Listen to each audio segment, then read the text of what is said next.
grab your dumbbells and get ready to hit your arms and your abs here. We're gonna begin with a squat and an Arnold press.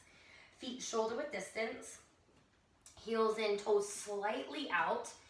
Begin with your arms up, palms facing in.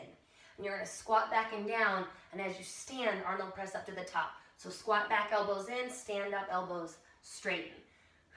So it's kind of like bring the elbows in, press the arms up, bring the arms in, press the arms up. A little bit of coordination there. You're gonna do 20 of these. And then we're gonna come down to the ground for boat and do some boat in and out. You can hold your weights if you'd like. Lift your feet off the ground, just go out, yes, out and in, out and in. No need to hold the weights though, because this is a lot of work too. Modification, hands behind the back, out, in, 20 of those. And then you're gonna go back to the top with the squat and the Arnold press and do that superset 3 to 4 times, depending on how much time that you've got. Next up, lateral lunge with a curl. Begin with your feet together and you're gonna lunge out to the side. Send hips back. Make sure the inside leg is straight and strong. Stand up and hammer curl. Lateral lunge, curl together. Lateral lunge, curl together. You're gonna do 15 on the right, shuffle over to the other side, 15 to the left. Back and down. Let me show you to the side what my hips are doing when I go into that lateral lunge. Step out, butt back, chest up, curl. Remember, the leg that is straight, stay straight and strong. Do not let it bend. You're just gonna lose it all and you're gonna fall apart. So stay strong through the straight leg. After your lateral lunge and curl, 15 right, 15 left. You're gonna come to the ground for some leg raises. Lay on your back, arms by your side, behind your head, or hands underneath the glutes. Lower and lift, lower and lift. 20 of these. If you are working out with a partner, have your partner throw your legs down. Give you a little extra push so that you're not only working with gravity, but you're working with the force of your partner.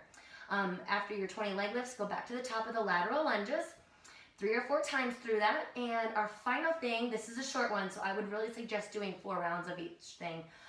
Push up with a row, grab your weights. These push-ups are narrow push-ups, like chaturanga push-ups. So grab your weights, palms face in, knuckles roll to the ground. You're gonna do your push-up, and at the top, you're gonna row. Push up, row. Push up, row.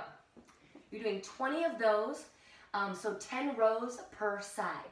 Now you can modify that on your knees. It'll look like this. On your knee push-up, row at the top. Row at the top.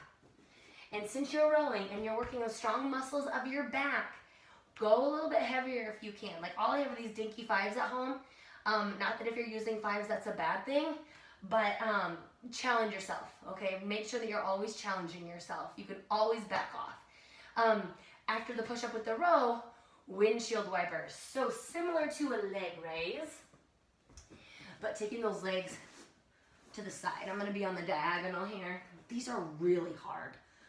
Lay back, feet towards the ceiling, arms out to a T. Now keeping your legs straight, take them over to the left until you can no longer control it. Squeeze back to the center and then go over to the right and squeeze back to the center. Sometimes I like to make this goal pose position with my arm, but fingers towards the ceiling and press down to really support and go side to side. Since these are so hard, option, bend the knees, go side to side. And you are gonna feel those obliques just like tightening up and squeezing in every time you go right to left. And you're gonna do 20 of those total, so 10 to each side. 3 to 4 times through with this last circuit. Enjoy.